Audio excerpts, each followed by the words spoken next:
Hello, everybody. Can everybody hear me all right? Sofika, am I coming in loud and clear? I'm getting a thumbs up. That's wonderful. It's great to see everybody here. Hi, my name is Sean Gifford. I am your moderator for today. I'm also the managing director at the Humane League UK, and very proudly a new trustee for the Aquatic Life Institute. And I'm very excited about this session this afternoon. I'm moderating, like I said. Christine Zhu is going to be the backup moderator, so making all the magic happen behind the scenes. And today's session is called Refine. And it's where we are going to be exploring all of the strategies, the technologies to reduce aquatic animal suffering in captive environments, and also in fisheries, much more challenging environments. And just housekeeping before we get going, the audience, all of your microphones are going to be muted with the cameras off. And please do post questions in the Q&A box at the bottom of the screen. As each of the panelists present, please do add your questions as they pop into your head, and we'll try to get through as many of them as we can by the end of the session. It goes without saying, we expect a completely respectful and productive discussion, and we have zero tolerance for any type of harassment and discrimination of any kind. That won't be happening here. We're a great friendly group of people. The session is 1.5 hours. It's going to go by so quickly. We've got 5 panelists, and each panelist is going to be presenting for 10 minutes each. And yes, like I said, at the end of the session, we'll be taking questions, and I'll be moderating a conversation between the panelists. And I think all of the panelists are here. Yes, I can see everybody. Please do feel free to switch on your cameras, even if you're not speaking. It's always nice to see everybody's faces, but it's entirely up to you, of course. Hi, Lynne. I'm getting waves from everybody. Nice. And so the 5 panelists that we have are Dr. Albin Gräns, Associate Professor, Swedish University of Agricultural Sciences. Welcome, Dr. Gräns. We also have Dr. Lynne Sneddon, who's a professor at the University of Gothenburg. Hello, Lynne. Also, we have Stefan-Andreas Johnigk, CEO of the Aquaculture Welfare Standards Initiative.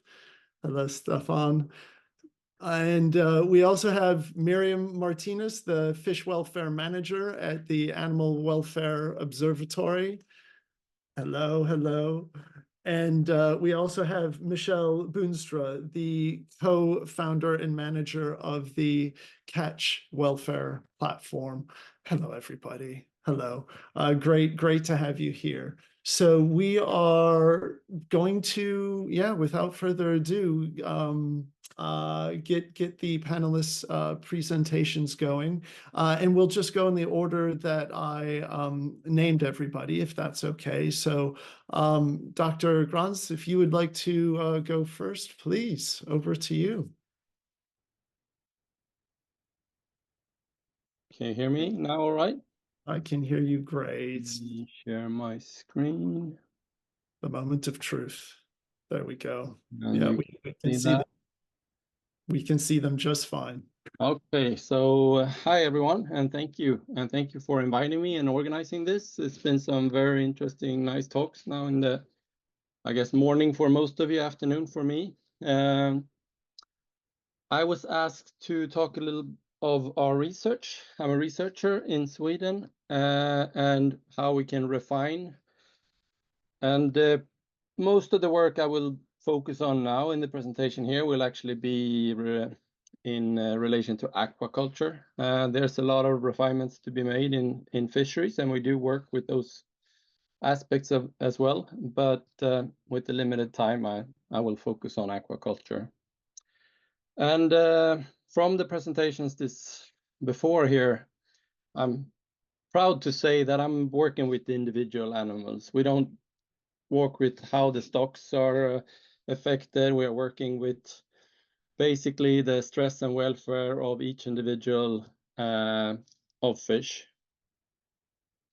So are there any room for improvements or refinements in this area? Well, we all know the answer of that, and to keep a positive angle to it, I called it an opportunity for improvements. And I take one example from that was in the media a lot here in Scandinavia this spring, and it was regarding the really high mortality seen in Norwegian aquaculture, or specifically with salmon.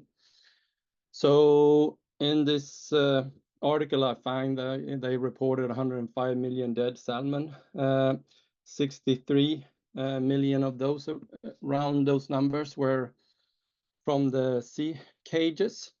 And it was mentioned before, one of the big problems here, there's diseases, and then we have these sea lice that they need to deal with.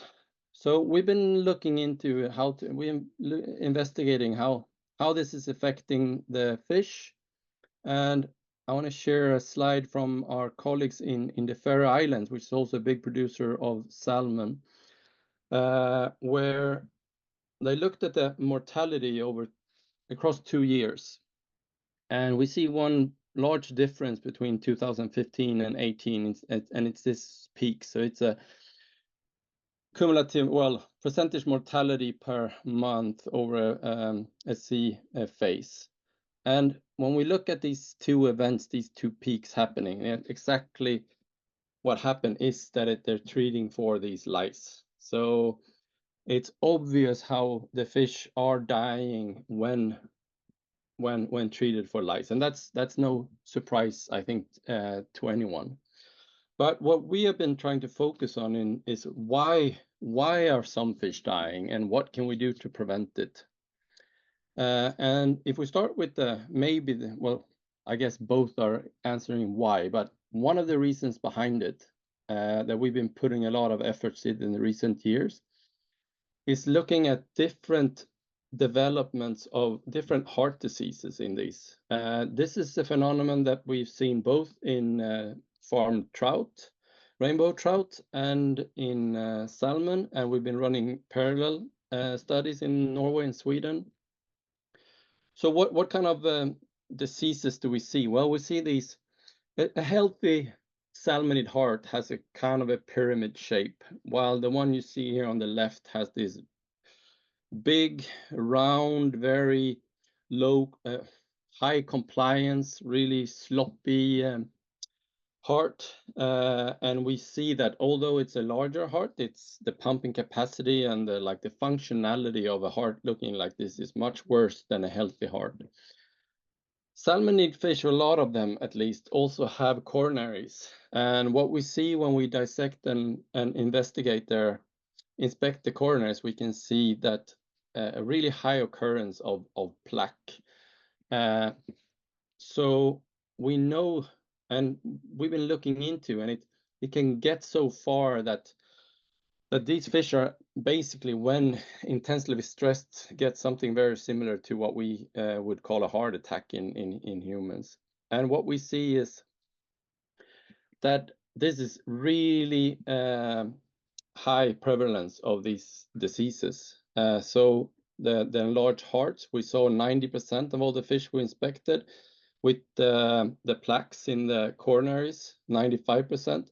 We also see something, another one of the common faults we see is the bulbus, which is this light part of the heart, how it's misaligned. So it's actually, instead of having a nice straight channel pumping blood to the gills, you see that it's a crooked, which causes turbulence and cause even more plaque buildup in the coronary. So we see this reoccurring problem in these big salmonid species.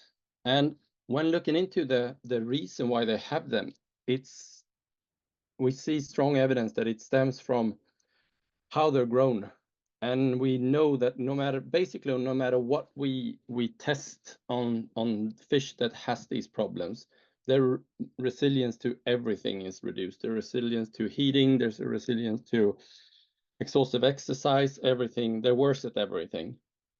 And when the increased growth, the high growth that it stems from, it seems to be it's a combination of that they're grown in higher temperatures. So we could see a situation now with the increasing environmental temperatures that the problem is increasing. And it's also, if you have an artificial light regime during the early phase of the life, you also see this. So it's a two-step process, and that's the two factors that we actually have investigated. But so what we see is that heating, increasing the water temperature when growing, that will increase the prevalence. And also if we go from unnatural light regimes to very high intensive light, that also causes it.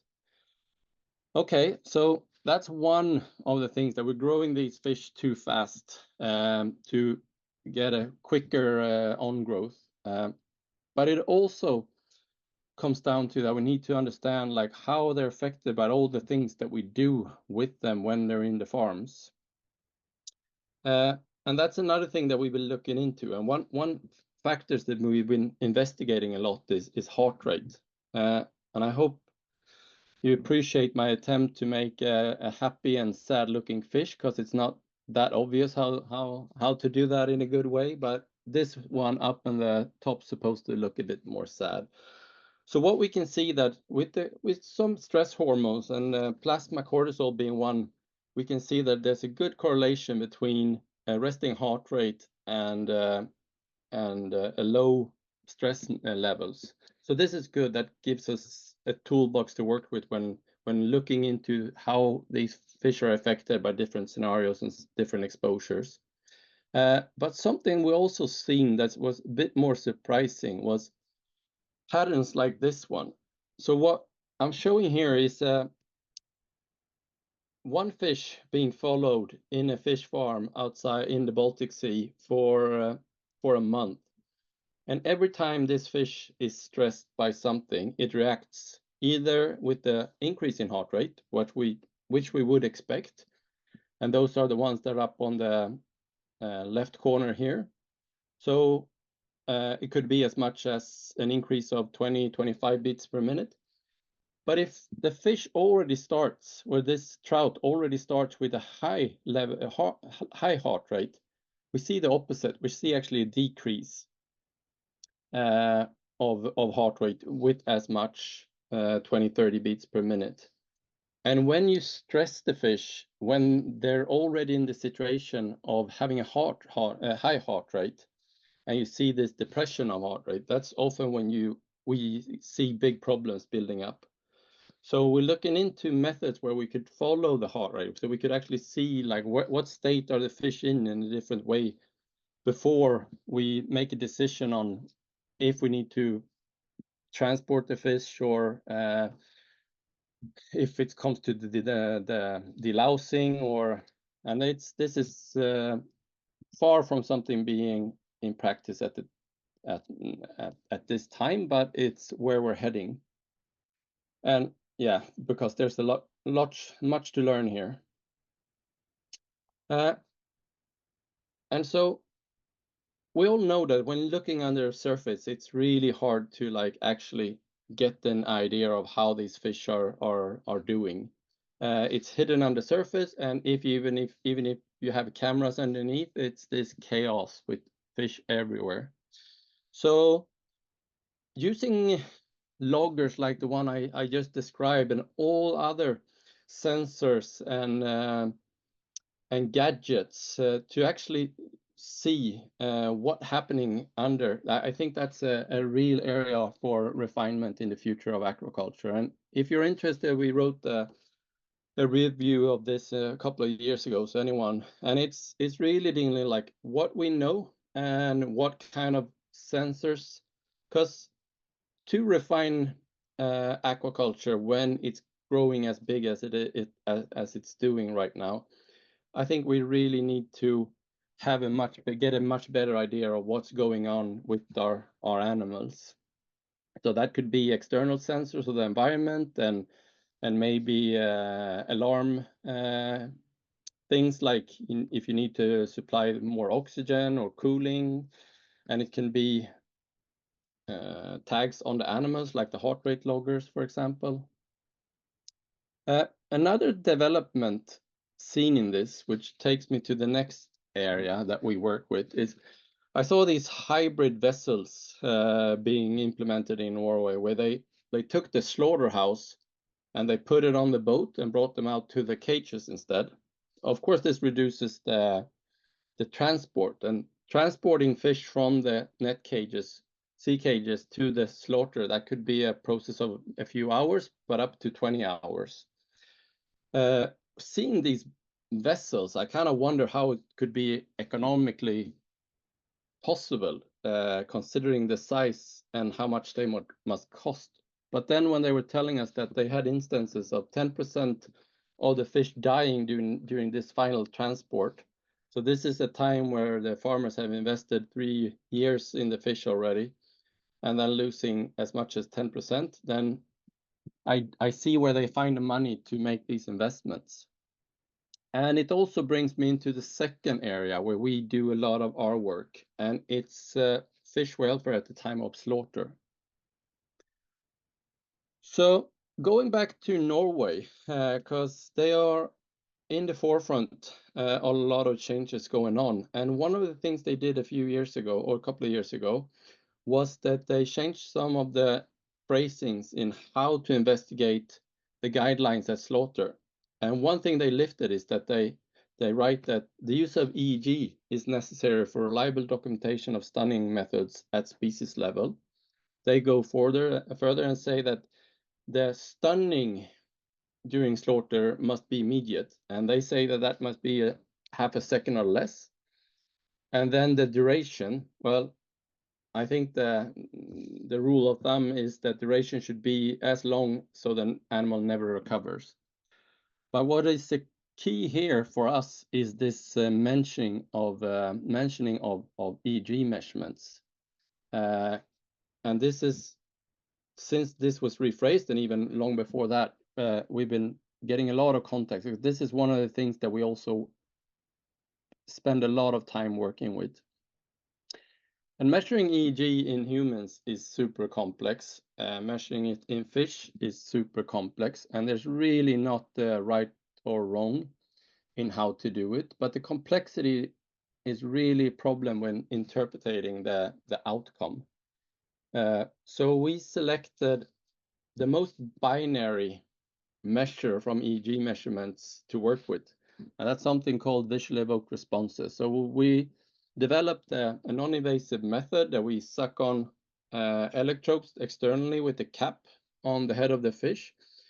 Some species this will not work, then we have to rely on needle electrodes, as you see on the tilapia, which is up on the right, because they have a lot of flesh on their skull protecting the brain. So getting EEG from those are quite tricky, actually.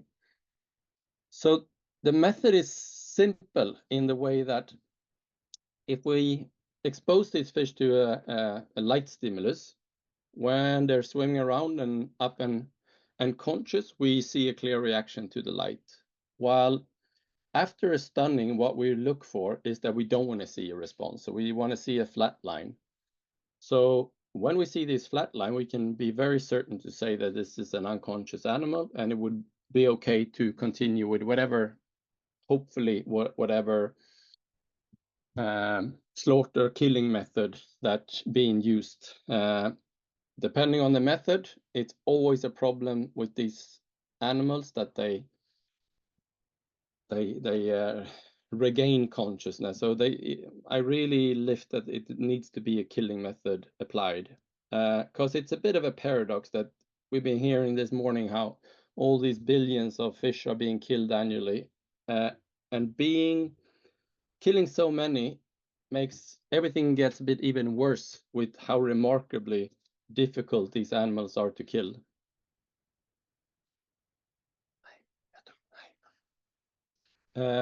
So our work right now is we realize that this is not a Scandinavian problem. Like how to kill fish in a good manner is an international problem. Everyone is struggling with the same.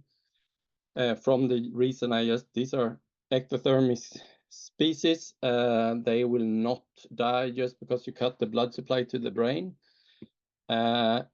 So right now we have projects in all these, well, not all these, but discussions and projects in a range of different countries, in a range of different species. And it is, in a way, we have not enough to do the rest of our lives. And it really time consuming and resource consuming. For that, this is my last slide, I think. We're working with developing a method so we both can share the method and technique to validate different stunning and killing systems. But we not only want to do that, we also want to make this system cheap, portable, and user-friendly. We want to make it so robust that you can bring it out on a fishing vessel and look if the method of killing is working there. And I'm proud to say that we are doing this in collaboration with some of the biggest stunning and killing equipment developers in the world, which I think is really good. It's the only way forward here. So hopefully we'll get some good progress in here, so we can start doing this really time-consuming work all over everyone. And thank you for your attention. Oh, Dr. Gräns, thank you so much for that presentation. It was really, really interesting. And I hear what you're saying about the need to develop and validate slaughter methods. And I think your ability to draw a happy fish is really good. You've got great design skills. And I had no idea that fish can suffer from clogged arteries, and that's a result of fast growth. So thank you for taking us through all of that. And we'll get some questions to you and the others at the end. Next up is Dr. Lynne Sneddon. Dr. Sneddon, would you like to share your slides and get things going, please? Yeah, I would love to. Thank you.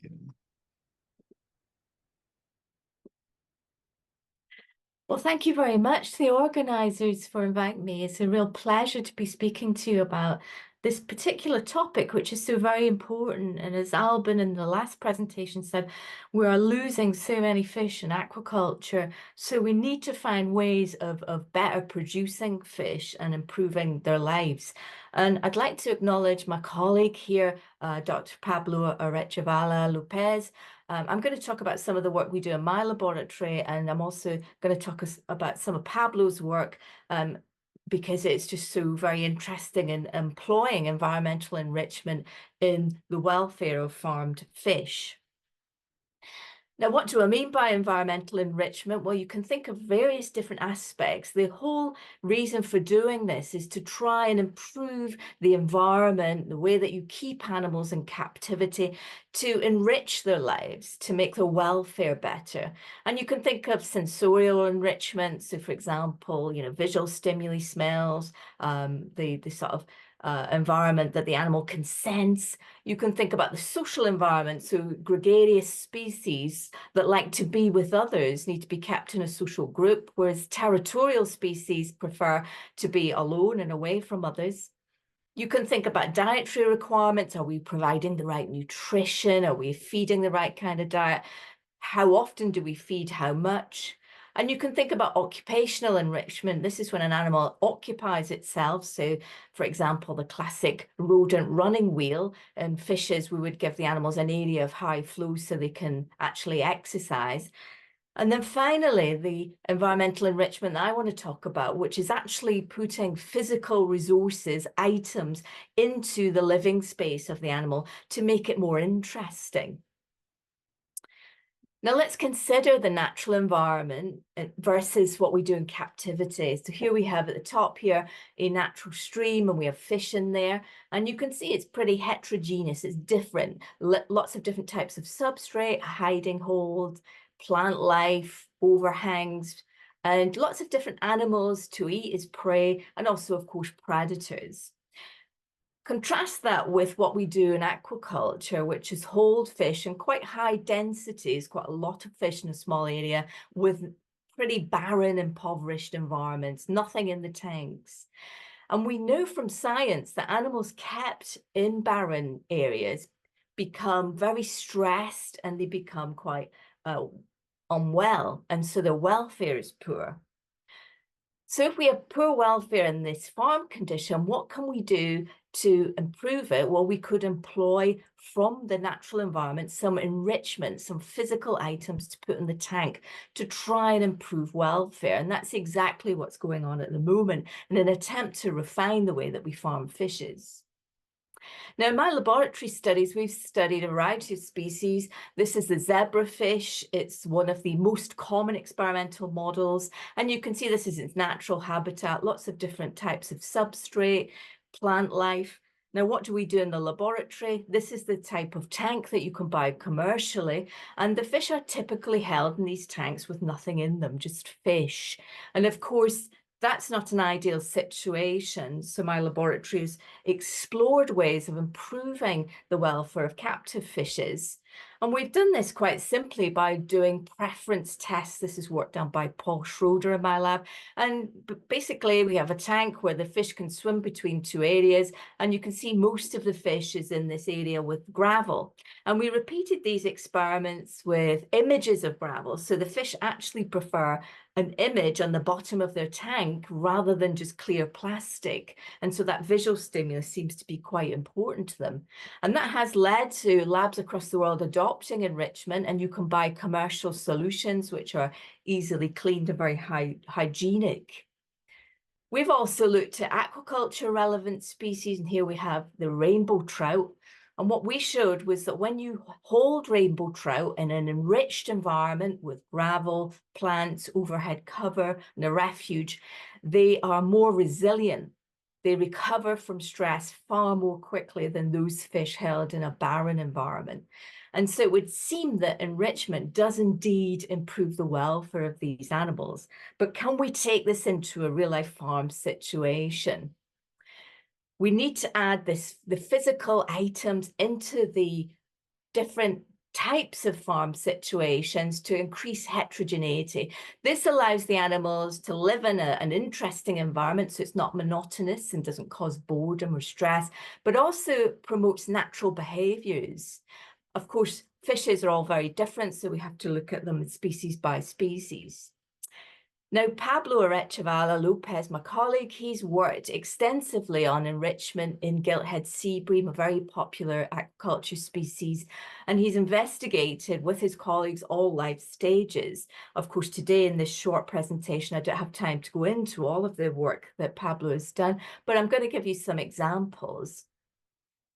Now, these are juvenile gilt-held sea breams, and they are either reared in this experiment with no enrichment, as you can see here at the top, or they've been reared with enriched conditions. And then what Pablo and his colleagues have done is they've given the fish access to this maze. So the fish can actually explore this, travel around and investigate the maze.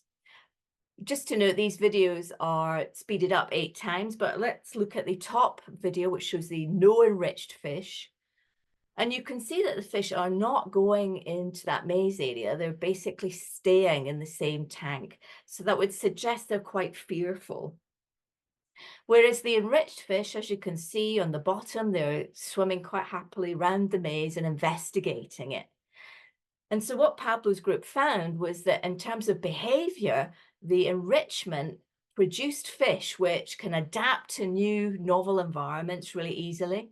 They are very explorative. They move around a lot in a novel environment, and they also have better learning and memory. And that would suggest then that they are behaving more normally, or that their welfare is improved. And then Pablo and colleagues looked at skilthead sea bream broodstock. Now, these are the fish that are used for reproduction, so they're very large fish. And this is a tank, and what they've done is they put in these natural ropes made of natural fibers, and you can see the fish swimming all around these ropes into the middle of the tank. This is in contrast to what they do when there's no enrichment. When there's no enrichment, they hug the walls, they don't go into the open area, and they're quite aggressive to each other. So this simple change in the environment actually reduces aggression and promotes more normal exploratory behaviors. So again, there are indicators from this study that this improves the welfare of these animals. What about the salmon industry? Well, there are a number of solutions that are available, and many people are employing these. What you can see here are fake kelp fronds, algal fronds, and that you can see the salmon swimming around them. So it makes the environment more interesting and more stimulatory for the salmon. But you can also see on the fronds, you can see them here, these are lumpfish. And lumpfish are added to salmon sea cages to eat salmon lice off of the salmon to improve their health. Unfortunately, though, when the lumpfish went into these barren cages, many of them suffered mortality, because lumpfish like to rest and they need something to rest on. And this is a good solution to allow the lumpfish to engage in that natural behavior, and then, you know, their survivorship is better. So we're improving fish welfare. So I hope I've shown you some example of how simple solutions can actually improve the welfare and health of the fish. And I've only touched the tip of the iceberg. But if we look at enrichment strategies here on the bottom left, enrichment benefits the fish. If we use the right kind of enrichment, we see an improvement in fish health. The fish are less stressed, so their immune system is better. They are better in terms of learning and memory. They have improved cognitive abilities. The enrichment promotes natural behavior. This makes the animal much more resilient to stress. So when anything new comes along, they can cope better. And the environment is more natural. So overall, all of these benefits are to promote positive welfare in the fish. Of course, this benefits the industry, because if you have fish in better condition that are not stressed, they will have a great immune system so they can combat disease. They will grow better, so you get a better economical return, and they reproduce better. So all of this leads to better performance in aquaculture. And also the public is demanding that we improve the way that fish are farmed. And so you can tick a box there. If you employ enrichment, you have better welfare, better product, but you also meet the demand for better welfare produced fish. And what's important though is when we develop enrichment strategies, when we plan for this, please know that there's really quite wide species differences. Each species has to be tested on its own to understand what it needs and what it prefers. We also need to look at the specific life stage. So for example, here on the left, we have some alevins. These are yolk sac larval fish. So they live on the substrate, very different to the adult fish here, freely swimming in the ocean. We also have to think about the density, the amount of fish in a given area, the type of aquaculture system, and also what the farming conditions are to really properly design these enrichment strategies. But this is a very important refinement, and so we really do need further research on this particular topic. So just finish by thanking you very much for your attention, and it's been a pleasure talking to you. Dr. Sneddon, that's wonderful. Thank you so much for taking us through your slides and your insights. And I had no idea that zebrafish would prefer gravel, and even a fake picture of a gravel over the real thing. I guess it's no different than human beings, you know, liking to have, some people like to have fake plastic plants in their house. It's exactly the same type of thing. Thank you. I'm sure there'll be lots of questions for you at the end of the talk. Really appreciate it. Next over to Stefan. Hello, Stefan. Hi. How are you? I'm quite fine. Good, good, good. Yeah, I'm really impressed. The results of Dr. Gräns and Dr. Sneddon would perfectly fit into my talk, because what you both of you pointed out is that we need more knowledge in farming, and we need to spread this knowledge as broad as possible and as fast as possible, and it should reach the companies. Lynne, you said it was perfect ball for me. You pointed out the company benefit, and what we try to do with my team is we try to translate the need for better fish welfare into a company-based approach, a sectoral approach. And I would like to give you some impressions on the Aquaculture Welfare Standards Initiative, how we try to improve aquatic animal welfare in aquaculture by a sectoral mutual consent, and since 3 years now by virtual reality based practice training. And both of your talks would fit perfectly into our approach. We could make 1 or 2 virtual reality based modules from your talks right from the scratch. So I cordially invite you to get in touch with me later on, because I'm really keen to translate your knowledge into something for the vocational schools. So what is the AWSI? It's a sectoral approach, as I told you. We try to get together all players in the sector. So we started in Germany several years ago, and we got the major retailers on board. Actually, today we have 80% of the German retail potential on board of this initiative, which gives us a really long lever in the sector itself. We also got the certifiers and certification bodies. The big players, Global GAP, AWSI, and Naturland are on board, and we got them on board before they started to do the revision of their standards. So we succeeded to got them interested in better fish welfare through this sectoral approach, because they were listening to their clients. The clients are the retailers, and together we agreed on basic recommendations on better fish welfare that all of these mentioned certifiers and certification bodies already have implemented in their new standards.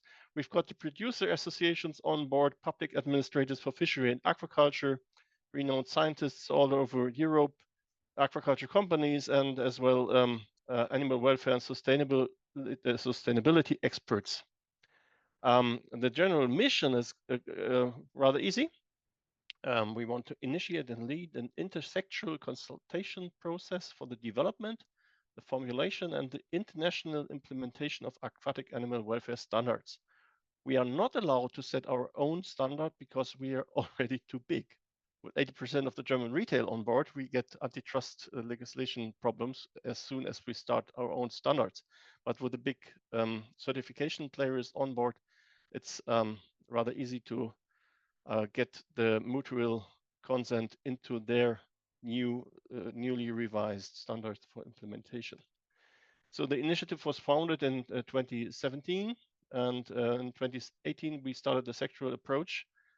And 2019 we succeeded to develop the welfare strategy based mainly on the rather strict German animal welfare legislation. Germany is one of the few countries in the European Union who has implemented a fully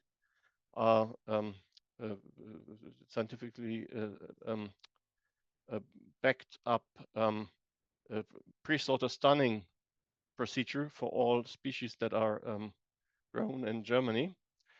And in 2020, the recommendations were negotiated, and the pandemic struck, and we couldn't go for on-site best practice trainings as it was planned in the beginning. So in 2021, we switched our strategy, and instead of being on site personally with the trainees, We did virtual reality-based training with a specific software we have developed for this certain task. In 2022, the first training modules were tested in Germany.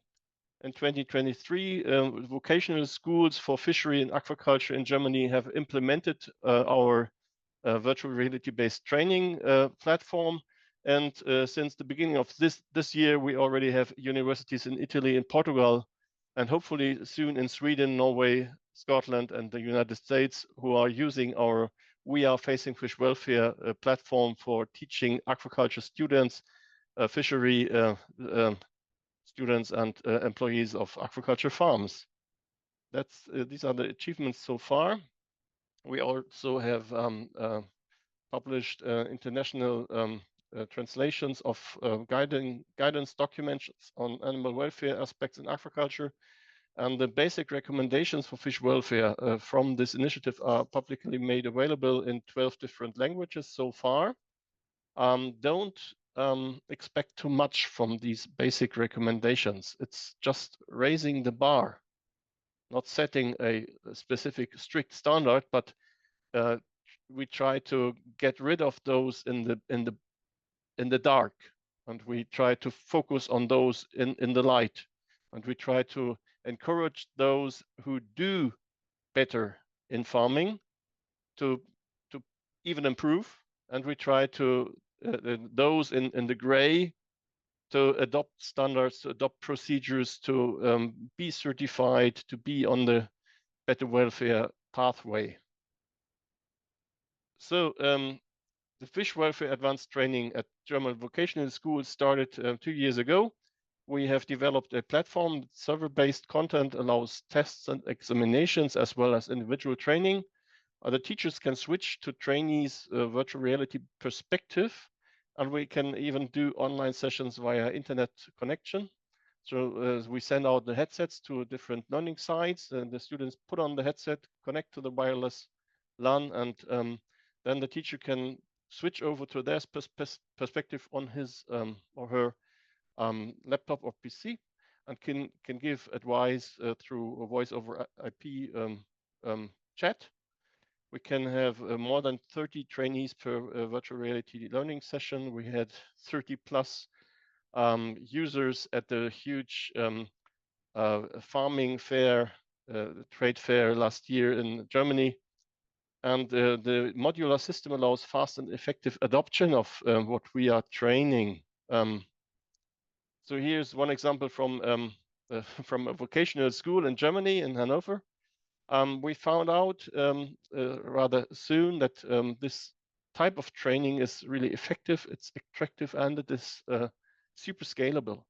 The learning speed is 4 times higher than in classical training. The emotional bonds to the lessons learned are 4 times stronger, and the willingness to adopt fish welfare in practice later on is increased almost 3.8 times. That's because this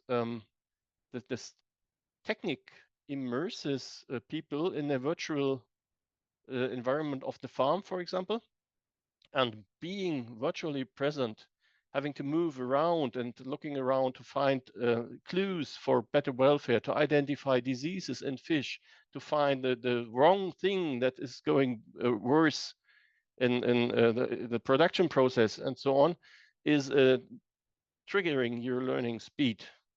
And it's like giving vaccination on a sugar cube. People love this technology. They love these trainings.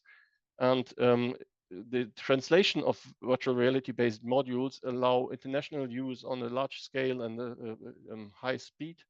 So at the end of the day, once the modules are designed from a talk from Lynne Sneddon or Albin Gräns or other colleagues in the scientific community, we have low running costs and flexible content creation. It's like building learning content with Lego bricks.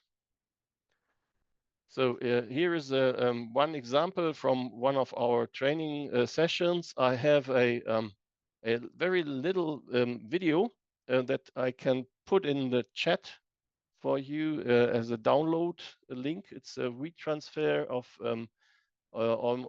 approximate 250 megabyte video that we took as a footage from inside the headset of a trainee, and we cut it together to give you 3 different examples how it works.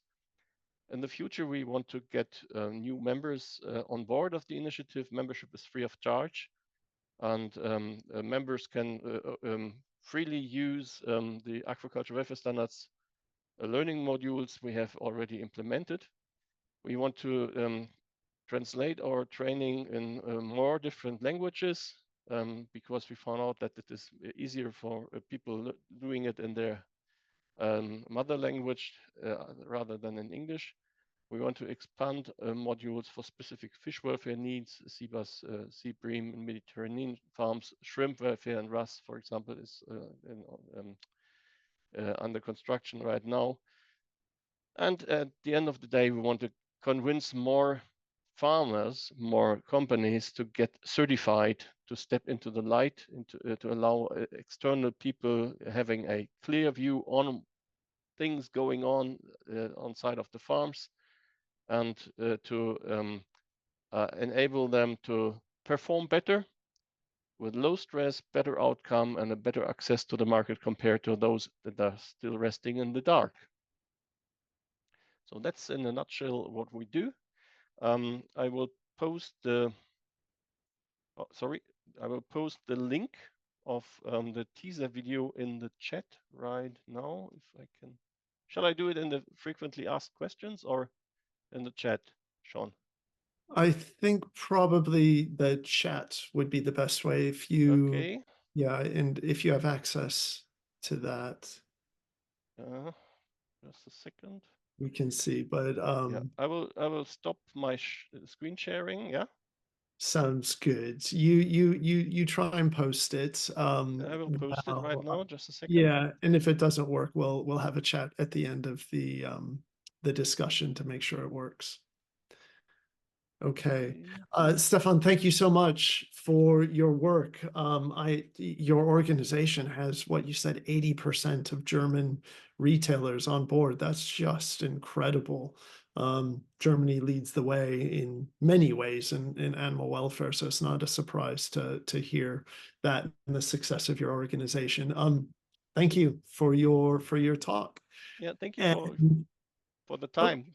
Yeah, of course, of course. And moving on, we've got Míriam. Where are you? There you are, Míriam. Hello, from the Animal Welfare Observatory. Míriam, it's great to have you. How are you? Hi, thanks. Thanks, Sean. Good, good, good. Yeah, please do take it away. Well, I will share my screen.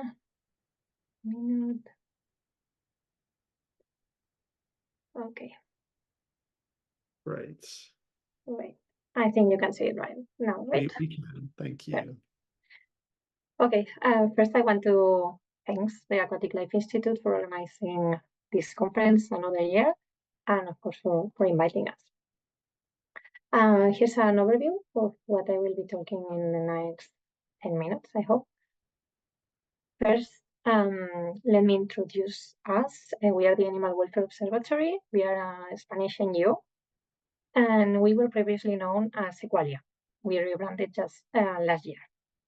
We are still fighting for a food system free of factory farming, and we are focused in the species that are produced in the highest amount of numbers in terms of individuals, which are chickens, hens, and fish. We base our work based on science and data, and we aim to change the conditions of these animals by publishing investigations and by seeking agreements with corporations and with institutions. So regarding our work on fish, today I want to explain one of our strategies, and that's the basics of why we decided to do that strategy. Our focus is on rainbow trout, sea bass, and sea bream on the southern Mediterranean area. And the reason is because, as you can see here from the Eurostat data, these 3 are the main European Union finfish species. And on the map, you can see the main countries. Highlighted in yellow, you can see the countries producing more rainbow trout, which are Norway, and then France, Italy, and Denmark. In pink, you can see the main producers, the top 3 producers of sea bass and sea bream, which are Turkey, Greece, and Spain. In green, other important countries producing these 3 species. Then, to determine what to change inside the production cycle, we analyzed the whole life of these animals in the production systems, and we saw, together with other organizations, because of course this is our work that we do in coordination with others, we saw that the lifespan of these animals when are down the farm conditions is quite longer than other animals, like land animals, terrestrial animals, because they spend around 1 or 2 years in captivity on farms. So there is a big amount of time where they are in risk and suffering. But as we saw that the slaughter process is making these fish experience severe suffering, we decided to focus our work trying to change this part of the process. The slaughter part is regulated for other terrestrial animals, but in the case of fish, under the European Union law, it only states that fish should be avoided any pain or distress, but it's not specifically a species-specific regulation stating which type of stunning or how the slaughter should be done. So what happens is that the most common method used in the countries that I mentioned is ice slaughter for this species. Ice slaughter consists in removing fish from the water with this net, and then leaving them inside these containers, filled with water and a mix of water and ice or ice slaughter, and then they are left there to die. This has been studied scientifically, and in this species it can last for up to 30 minutes to lose consciousness. So during all that period, fishes are feeling the anxiety and the stress of asphyxia, hypothermia, and the crowding conditions. The good thing is that there's alternatives, and it's really great to see that there are scientists working into more detail and how to better address the stunning part of the process. And what there's already available is machinery to provoke effective stunning to these fish. Effective stunning produces unconsciousness in less than a second, and so fish you avoid all this suffering for all fish. It improves animal welfare, and it has been shown as well that product quality can be improved. The commercial available machinery that there's nowadays is for this species electrical or mechanical stunning, and there's a possibility that companies can be eligible for public funds to buy and install these machines in their production systems. So right now there's no reason to keep using ice slurry, and changing this process is something that is the right thing to do.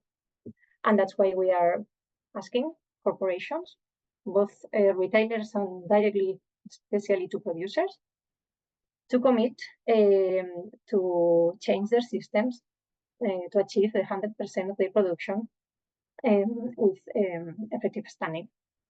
And we are allowing a reasonable time frame for that change, which is 2026 for rainbow trout and 2027 for sea bass and sea bream.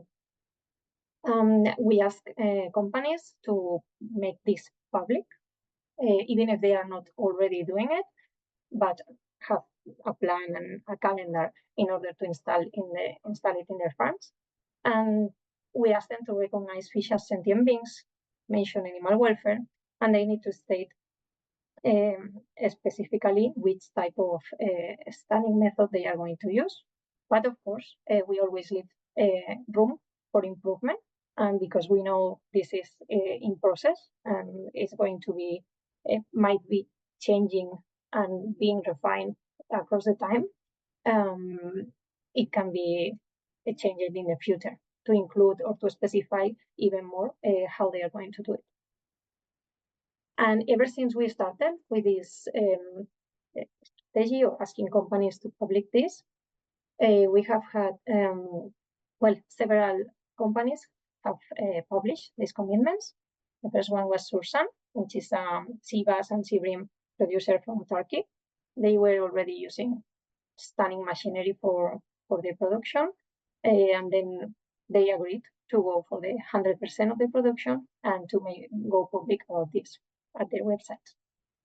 Then Abramar, which is the world's leading producer of sea bass and sea bream, also published their commitment in the website, and they have farms in Greece and Spain, so they are little by little incorporating new machinery and changing the systems of their farms.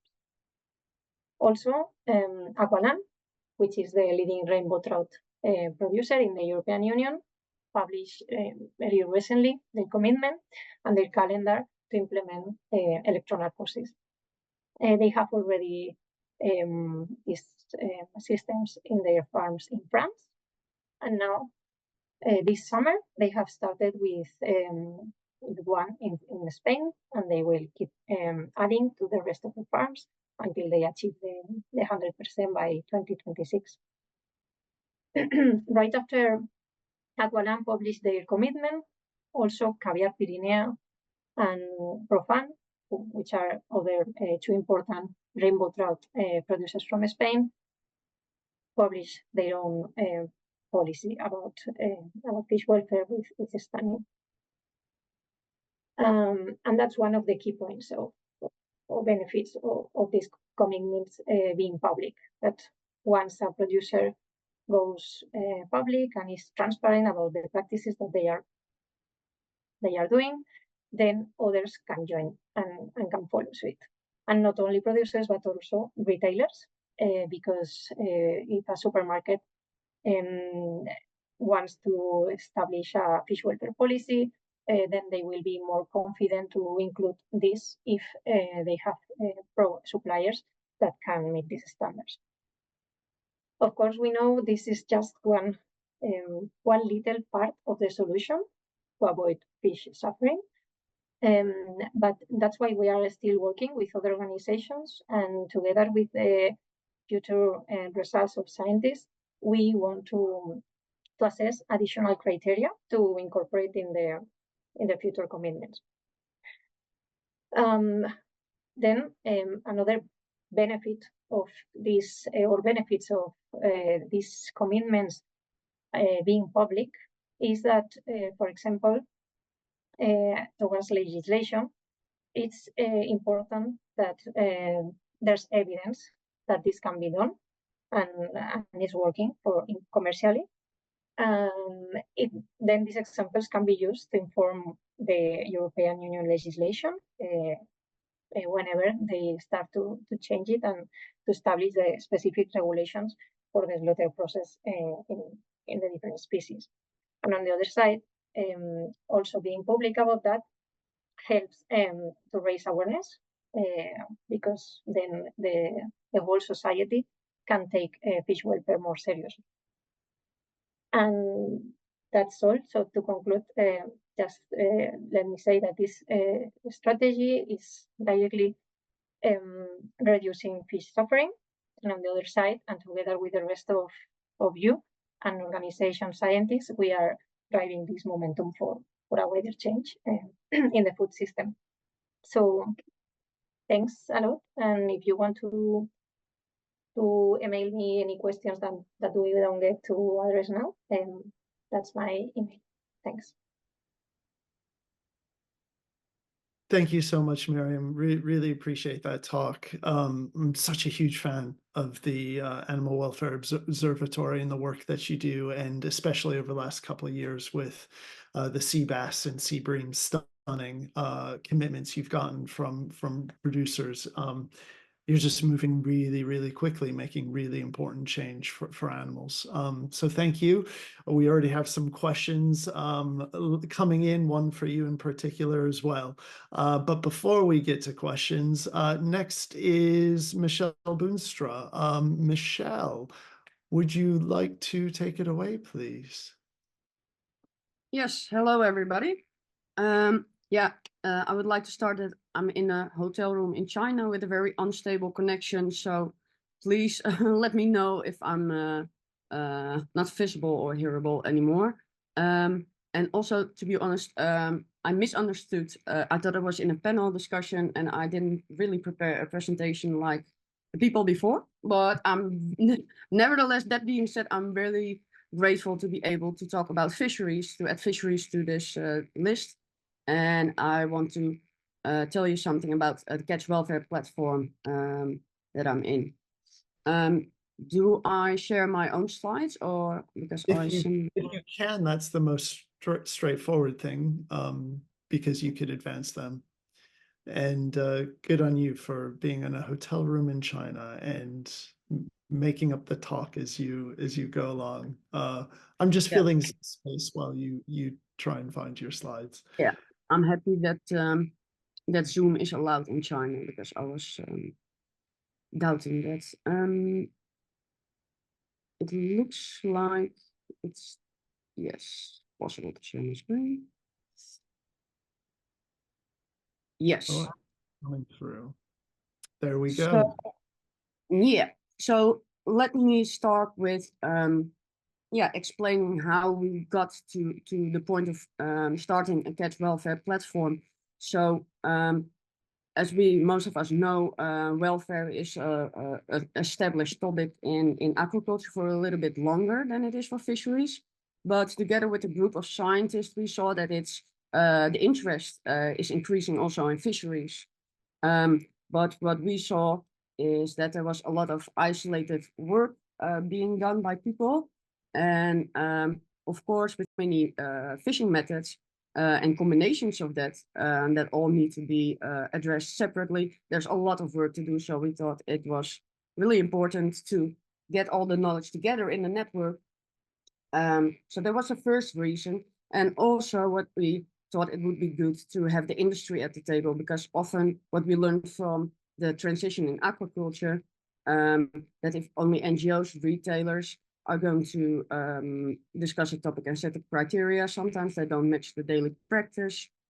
So we thought, let's do it good from the beginning in fisheries and create a platform where the industry, manufacturers and scientists are all together in a network to exchange knowledge and to find some pragmatic solutions that are backed up by science and meet the daily practice of the industry. So that's why we started. The platform was launched almost a year ago in Bergen, Norway. So how we see catch welfare, so fish welfare in the context of fisheries, is we want, of course, you have a different context. You don't have the husbandry of fish. It's for a limited amount that you're responsible for. So as we can see here, it's more about the capture process, the retrieval, the handling, the slaughter, or the release of the catch. So that's why we approach it in this way. We want to minimize the stress and injury to the catch, including the animals that you release. And by that, you promote the survival of the discarded animals you release. You also improve the meat quality. That's an important incentive for the industry, of course. And this altogether adds to the sustainability, reputation, and profit of the industry. So obviously, we are a platform that tries to involve the industry. So so we're a science-based industry platform. So we thought it would be very difficult to include the industry, but we were very happy that there was quite a bit of interest from the industry. So besides bringing together a network, we also want to work on certain objectives. We think it is necessary to have a structured way of approaching this. So together with all the stakeholders, we work on risk assessment, and we chose 3 case studies, which is because you have to start somewhere. We chose tuna in palm and line fisheries and purseine, nephrops in demersal fishery and passive fishery, and the last one was mackerel, purseine and trawling. So 3 case studies, and we're going to do a risk assessment together with input from the industry and from all the experts like Lynne and Albin and many others. And from there we can identify the hazards, and from there we create best practices that are practical and scientifically backed up.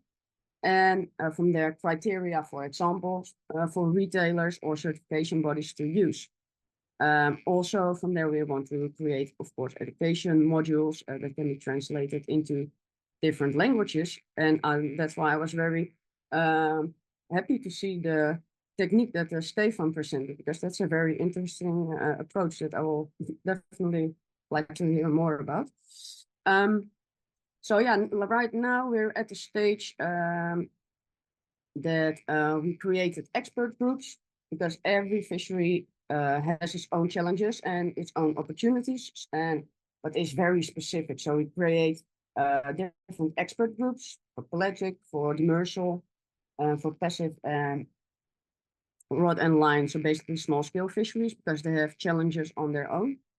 And within this group, we try to exchange knowledge, so our stakeholders can present their or ask advice from the community, and also we ask them for their input for the risk assessment, etc.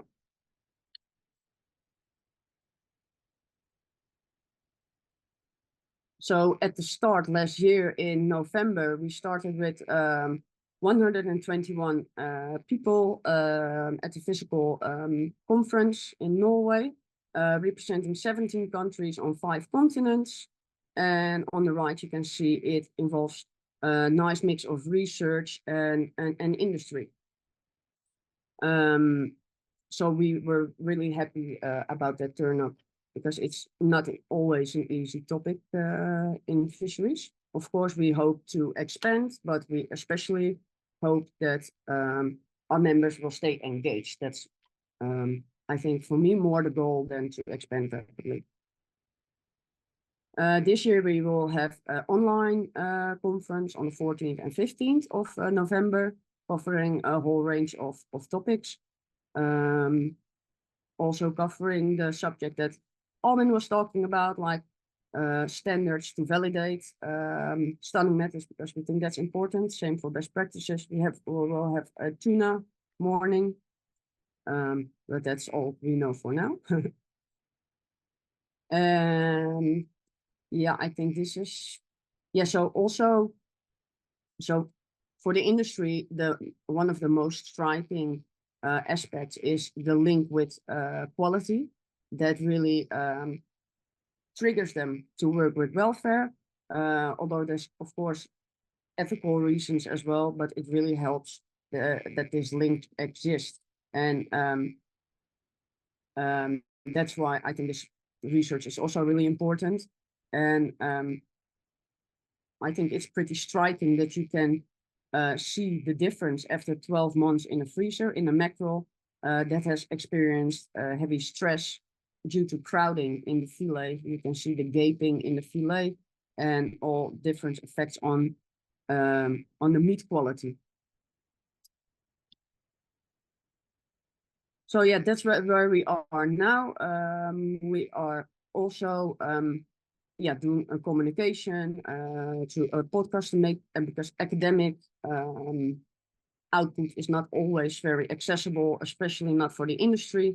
They don't always have the time or the capacity to read scientific articles. So we hope to Yeah, to create materials that make it more accessible by podcast, infographics, whatever is needed.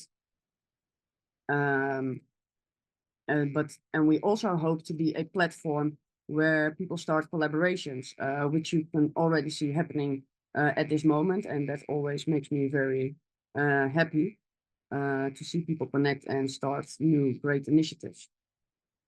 So yeah, I hope this will grow in the future, and that we can continue with this work the way we do now.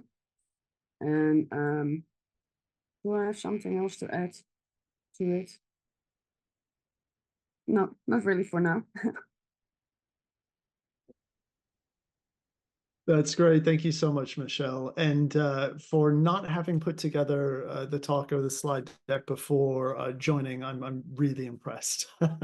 So thank you for taking us through your work. And yeah, the issue of wild caught fish and fisheries is so new for so many people and so complicated. And the science and techniques are still emerging for how to handle welfare in these really difficult environments. So thank you so much for your work and your energy at Catch Welfare and for being here today. That is it for all of the panelists. Thank you for the presentations. We have about 15 minutes for some Q&A, a conversation between each of you. Please do jump in and offer, your thoughts and answers to any types of questions that I give. I might direct a few questions at individuals, at some of the panelists specifically, but they're really for everybody. So the first question I have, it's really for Albin and Lynne.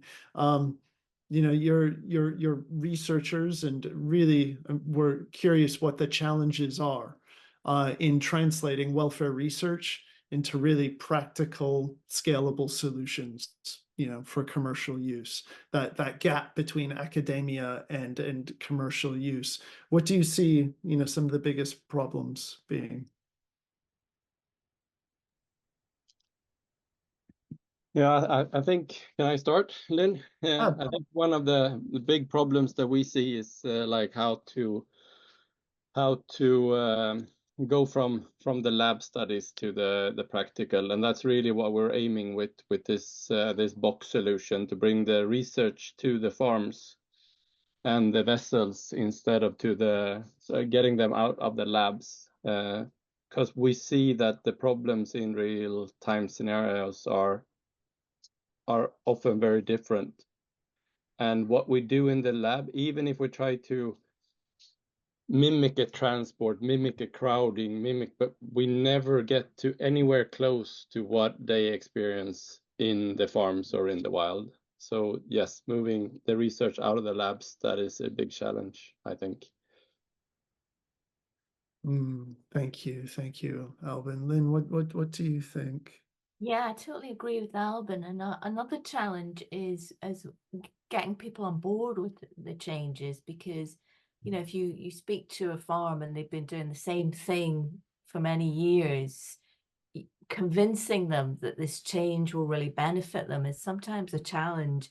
And that's why we have to do the science, though. We have to really show them the data and say, look, if you implement enrichment in your farm, the animals will be in better condition. You're going to make a better profit from these very simple solutions. So actually collaborating with industry and showing that the science can be translatable out of the lab into practice is really important. But it can be quite challenging to get people to change their ways when they've been doing it for a long time. It's their culture and their history, and so that getting them on board is really vital.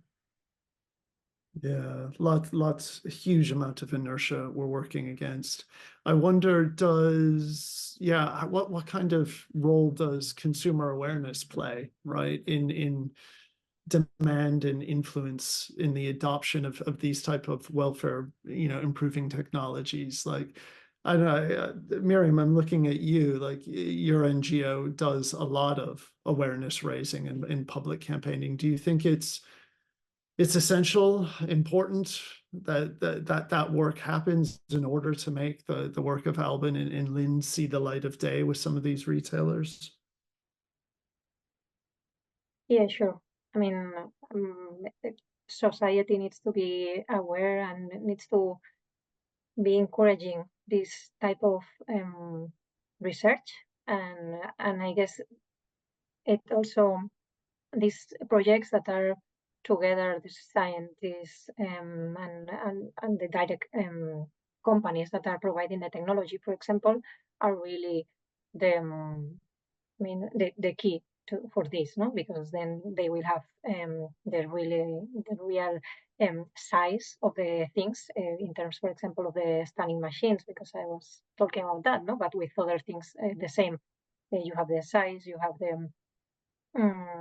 the real state of the animals on farms, and with campaigns we can like make people aware of these problems, and then force them, not force them, but encourage them to go to institutions, for example, and say, hey, we want more investing more in this type of research, so give more money to this type of projects that are working across all these sectors. Absolutely, absolutely. Thank you, Míriam. Thank you. The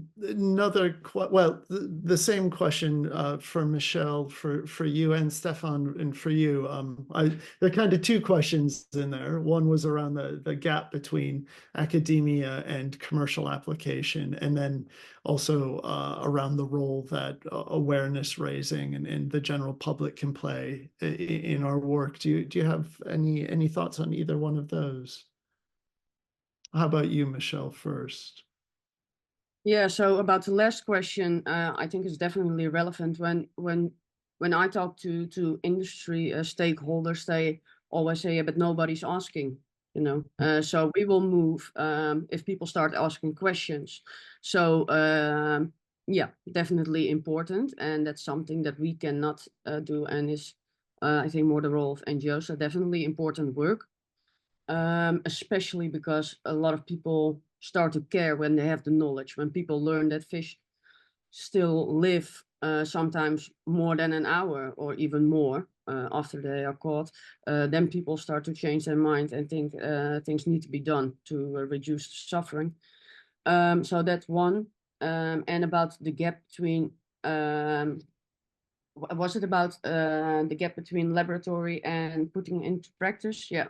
Yeah, definitely. And I think that is even more challenging with fisheries than it is for aquaculture, because you're dealing with sea conditions, you're dealing with seawater, you're dealing with the conditions of the sea and remote. So yeah, big challenge, but difficult that things get tested in the laboratory, but also on board, because if it's not done, that's where it goes wrong. There are enough examples, unfortunately, where we can see the consequences of that. So yeah, but there's good people out there that take their work really seriously, and but it's challenging, effort-wise and money-wise as well. Michelle, do you have any specific examples with fisheries around how application of lab technology in, actual application has gone wrong? Yeah, so for example, one stunning method was tested in the laboratory and works fine. But of course, then the fish was fed individually in the stunning machine and not in layers, including bycatch and discards with all different types of fish. And yeah, these fishermen decided there was enough research, and they went to sea and they went to the market. And when that is established, it's really hard to turn the tide, so to say, because you don't want people to lose trust in fish welfare labeling. So yeah, and for example, also fish in reality with seawater can be having effects of pre-shocks. They're exposed to pre-shocks because of the salt water. So that is very unfortunate for the fish, and maybe sometimes doing even more harm in this case than good. So yeah, very important to test things at sea. Yeah, yeah, no, thank you for giving for giving that detail. Stefan, anything you would like to add? And if not, I have a Stefan specific question just for you. Yeah, I would like to add that I really love the approach of Michel, concentrating on a better fillet quality due to less stress. I think we should put more emphasis on this whole stress topic, because at least in Germany, the consumers' perception of fish is rather weak and ambivalent. So we have to convince the decision makers in the retail, and those are the category managers and the strategy managers that want to protect their brands from taking damage in corporate campaigns. So we were working with those guys and ladies in the category management, and it was rather easy for us to convince them when we pointed out that high stress means bad quality of the product, less shelf life, and strawy fillet, and fillet with a lot of gaps, as Michelle showed it in her talk. So it's all about quality on side of the retail, and on side of the farmers, it's all about process stability and access to the market. Access to the market can become better when they got certified, because then the big players will list their products and put it in the shelves. The biggest enemy of better welfare in fishery and aquaculture is the lowest price product in the shelf. So we have to get those low price, bad quality products out of the shelves, and to convert scientific findings into best practice on side of the farms, we have to get access to the ordinary people working on side of the farms, and we have to boost their knowledge. And they want to have stable processes. They want to have less losses. As Albin pointed out, when you have sea lice infestations, there was 1 year where more salmon died in Scotland by anti-sea lice treatment than by the sea lice themselves. So we have to get a better focus on those practical problems and help them to find solutions that lowers the stress in the whole culture, and by this raises the outcome and the product quality. Great. I completely agree with that sentiment. We've got about 6 minutes left, so this is going really quickly. I want to hang on to all of you for much longer, but we do have a stop in 6 minutes. So this will be the last question, but I'll ask it of each of you. And when you answer that question, please do just give any closing thoughts or reflections that you would like to at the same time. It would be great. So the question, and Albin, I'll start with you. There's been a lot of good ideas during this session about human intervention in terms of sustainability, in terms of welfare, but what can be done, or what are the possible solutions in the face of climate change? You know, we're going to see, you know, we'll be seeing rising temperatures across the global oceans, other disruption. How do you see that intersecting with your work, and what can be done? What do you think could be done about it? Okay. In light of the work that we do, I think one will really have to. We learn all the time of how to. Well, actually, that the way we're keeping animals now make these, well, what we would call them couch potatoes, but actually we need to activate them, like Lynne was saying. We need to make resilience animals that can actually cope with the changing environment. And maybe a lot of times up until now, we've been getting away with it. But I think the climate crisis will really put focus on that. Yeah, the pressure is coming, and we'll have to prepare ourselves. Thank you, Albin. And yeah, great. Thank you. And Lynne, what do you think to that question, and any other reflections you might have? Yeah, I totally agree with Albin. I think the problems that we're seeing, and especially in the salmon industry in sort of Scotland and Norway, are driven by climate change, because the salmon louse loves warmer temperatures. And so we're seeing huge infestations, which of course is having a devastating effect on the welfare of these animals and these very high mortality rates. We're also seeing increased jellyfish blooms and toxic algal blooms. And so it would seem to me that really the environment's warming up, so that where we're farming the animals in the oceans is we're going to have to move further north. We need to move where the temperatures are cooler, or we need to look at species and replacing salmon, not probably a very popular idea, but species that can cope with these kinds of temperatures, and switch to species that are gregarious, which salmonids are not, and species which don't compete with us for food, because something like 50% of the fish we catch from the oceans goes to feed other animals, and in particular farmed fish. So why don't we farm more herbivorous species that don't compete with us? I think there needs to be a change. I don't think we can continue as it is, but there are many things that we can do in the short term, things like I showed today, simple enrichment strategies that could improve the resilience of the animals. However, climate change is coming, and unless things change rapidly, we have a significant problem that is perhaps we can't overcome for those species that are farmed in waters that are just becoming too warm for them, sadly. So there's quite a few options that I think we could consider to mitigate the impacts of climate change. Thank you. Thank you. Yeah, I suppose you can only move so far north. Yeah, this is it. Yeah. Otherwise, you're in the Arctic.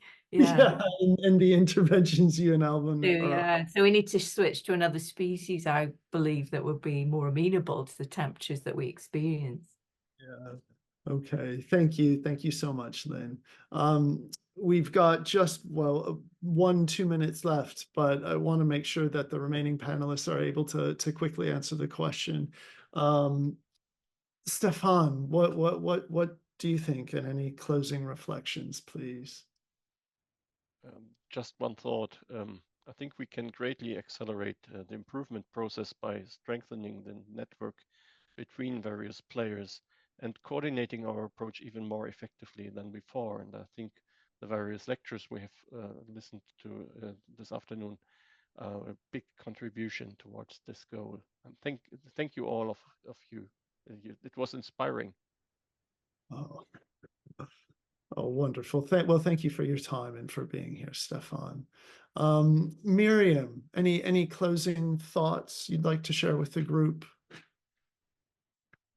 Yes, and related to this last question, we really need to keep studying fish and trying to encourage more studies and more collaboration in order to see what changes should be applied that benefit both welfare and environment.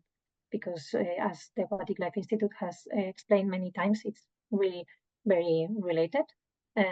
So going to low trophic species, reducing fish meal, fish oil, reducing densities, all these type of criteria should be studied and agreed in order to improve all the aspects. And thank you. Thanks a lot. That's great. Thank you, Míriam. And Michelle, you've got the last word. Yay! I like that.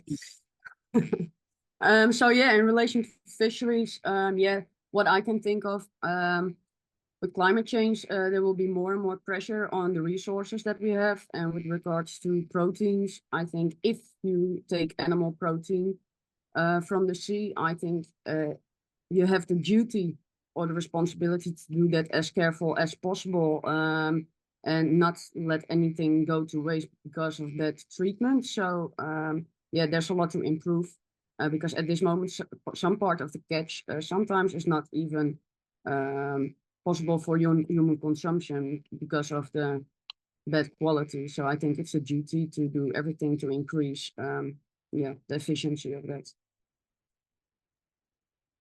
That's great. Thank you, Michelle. Thank you to our audience and to all of our panelists for joining us today for day one of the Aquatic Life Conference. It's been a really lovely conversation. Thank you for the time, for the great questions.